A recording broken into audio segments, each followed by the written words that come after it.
Hello, today I'm going to show you how to install one of our XEON housings. Now this can actually be used with any of our digital systems or analog systems that have a touch panel. We only call it XEON because we introduced it at the same time we introduced the XEON digital system. So the nice thing about this housing is there's a couple aspects to it. One is very easy to install. When you receive it, it already has the touch panel, bill acceptor, speaker wires, everything's ready to go. It's very easy to install, and you only need about 4 inches behind it because the TV bracket is actually attached to this housing, so I'm going to show you that in a second. The only thing you require is the boosts need to be at least 35 inches wide. So if you have any of our standard boosts, they're 35, 36, 42, 48, it's going to fit no problem. If you're removing one of our old housings, this will fit in most of them without you having to cut anything. Some of the older housings, this distance is only 22.5. So in those cases, you're going to have to cut 1 more inch across the top. So we need 23.5 inches. So I'm going to show you how to put this in from beginning to end, and it goes really quick and really easy. So the housing itself, it has a big hinge on the side here. And all you're going to do is we're going to flop this hinge over the piece of wood here. The only requirement on this is you do need 3/4 inch paneling. Anything thicker or thinner, it's just not going to work. Once you lay it on here, you're really just going to eyeball it, center it in between the wood here. And then you have a drill on the back and a couple screws, and we're just going to lean through the hole here and put a couple screws in.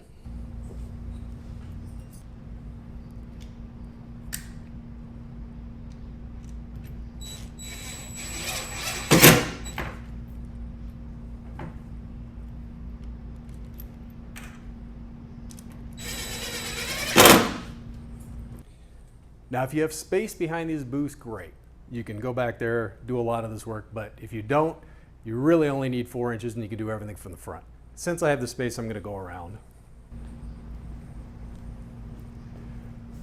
So from here, you can see there's a whole bunch of these screws, and all we're going to do is we're going to screw a 3/4 inch pan head into every one of them.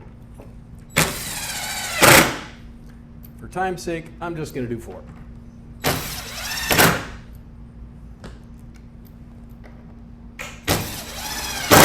Okay, so the next thing we're going to do is we're going to install this bracket, and it's going to go right here, and that is for this slide bracket, and I'll show you what that's going to do in a second. And again, I'm going to cheat. I'm just going to use 2 screws on this one. So the lineup on this one is basically you have to envision that metal bar sliding in and out. So you don't want this too far into the wood where it's going to rub, and you don't want it too far out where it's going to create a weird angle. So pretty much where the metal is really close to the edge there is good. So like I said, I'm just going to put 2 screws in. But I recommend you put all 6 in. All right, so then we have this bar, and what we're going to do is we're going to put the long slotted part on there, and then you're just going to use a washer and then this thumb screw, and just slide that on there real quick. Okay, now go around to the other side. From here we're going to do the same thing. We're just going to do it on this part on the side here. So you just lift it up a little bit, you loop it on there. So same thing, we're just going to do a washer and then the thumb nut. So the thumb nut, there's a little space on the side here, or a little extra washer. Use that on the inside. And what you want to do with this is you want to tighten it down until it's tight, and then just back off a 1/4 turn just because you want it to slide up and down. So the housing you can see right now, this is how it works. Slides up, and then it's just going to lock into the wall there.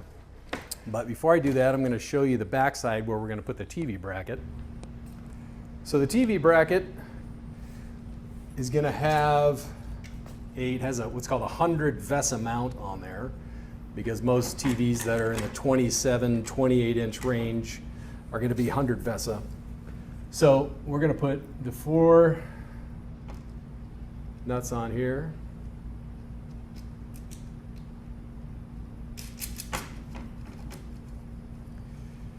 And if you have a nut driver set, I recommend getting one because it makes this life a little easier. It's 11/32, especially if you have 10 or 20 of these things to do.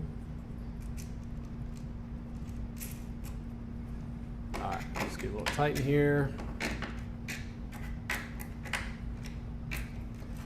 Okay, so while we're back here, I'm going to go ahead and just get some of these wires undone. There's really only one bundle that you're going to undo. That's your touch panel wire and your bill acceptor wire. And then over here, we have your alarm wire. Okay. So as for the TV, I'm going to go ahead and lock the housing right now, just so we can kind of see where it needs to be spaced to get an idea. This housing itself is not a normal booth, so I'm going to hold onto the top so it doesn't tip over. But here it locks on. Okay, so now let's grab the TV.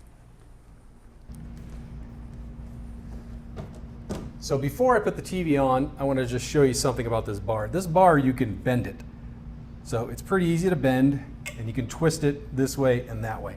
And the reason I want to show that to you is because it's important to just take an extra minute and make sure this TV is, perfectly flush against the glass. So I put it on here. It's pretty good. It's flopping around a little bit. I want it dead flush. The advantage to being dead flush is obviously it looks a little better, but if you get it right against the glass, you're going to eliminate a lot of the possibilities for the dust that's going to get in there. So with this TV bracket, you can just bend it, just a little tweak in there. And while you're up here, just make sure it's straight. If you buy the TVs from us, we're going to pre-install this bracket for you so we know the height. But if you buy your own, we have this adjustable because you've seen a lot of TVs this size. Sometimes these brackets are way up here, sometimes they're down low. I would say 80% of the times that I've done an install, it's either the top one or the second one down. So now that we have this pushed in a little bit more, the TV really easy to slide in and out. And like I said, this all can be done from the front. So now I have the TV in there, and look at that, it's dead flush against there. That's the ideal way to go. All right, so we're just going to wire this thing up while we're here. So this is the STB, and you can mount these. You can hang this on here like this, or you can hang it on there like that. I'm going to have the connectors going this way, obviously for the video, but also just because the wires seem to fall out this way. So we're just going to connect all the different wires. Here's our touch panel. We have our alarm wire.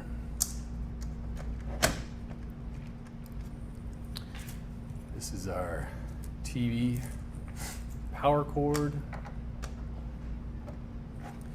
We have an HDMI cable for the TV.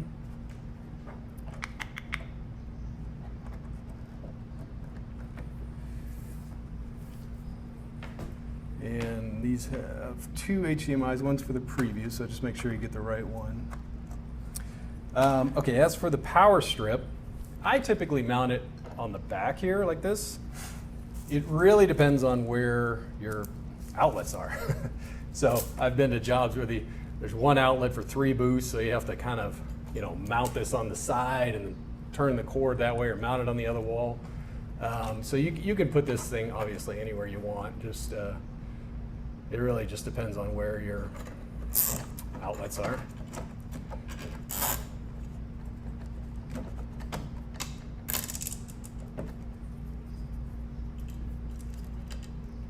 So, a lot of people get really excited about putting something together, so they rush things. And my biggest advice is just take a breath, slow down, get it right the first time, because it'll just save you a lot of headaches and a lot of extra work in the end. I mean, you can go as far as I do. A lot of times I do tons of zip ties just to keep everything super clean. I keep the zip tie companies in business.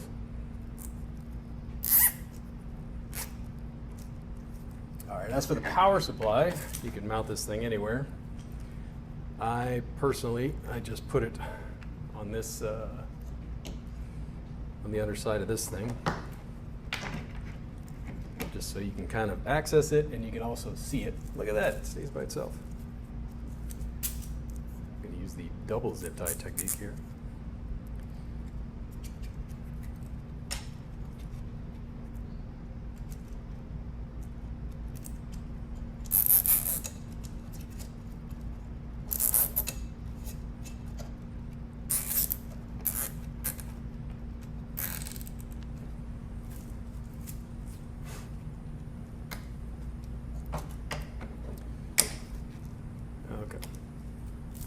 So the power supply is going to plug in over here.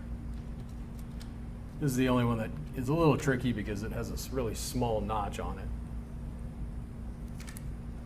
So if it's dark, this might take you a minute. Okay. So then we have the bill acceptor needs power.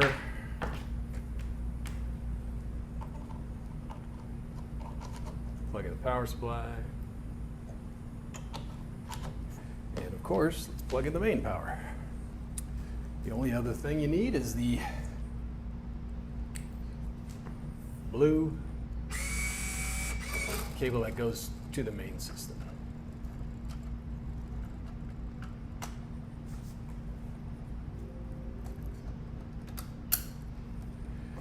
And that's it. So it's all wired up, ready to go. Super quick, super easy. Television, we're going to turn it on.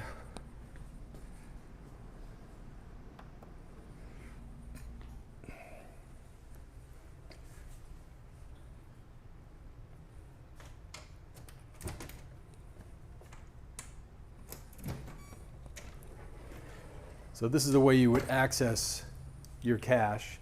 You can pull the stacker out all the way. Or if you have a Mars, you can lift up the little door.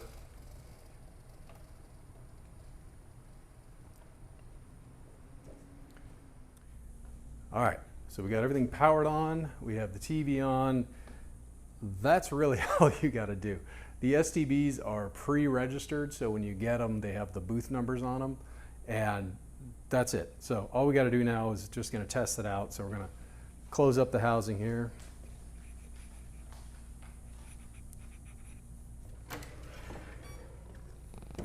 So when you close it, you might see the touch panels kind of beeping, something like that. It's just because it's getting close to the TV or it's getting close to the metal, but don't worry about it because it does recalibrate and then everything's going to work normally.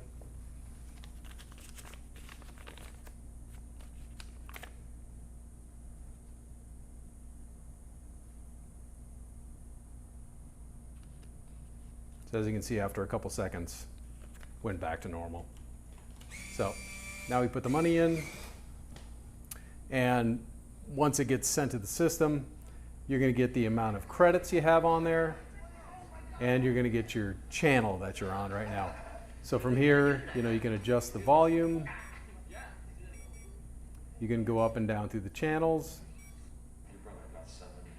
and you can fast forward or rewind any channel you're on anytime. So you can see it's a very smooth fast forward and rewind, unlike some of the other ways of fast forwarding multimedia. It's kind of jumpy. This is a very smooth transition because of what we do on the server system. And that's how you install a XEON housing. Thanks for watching.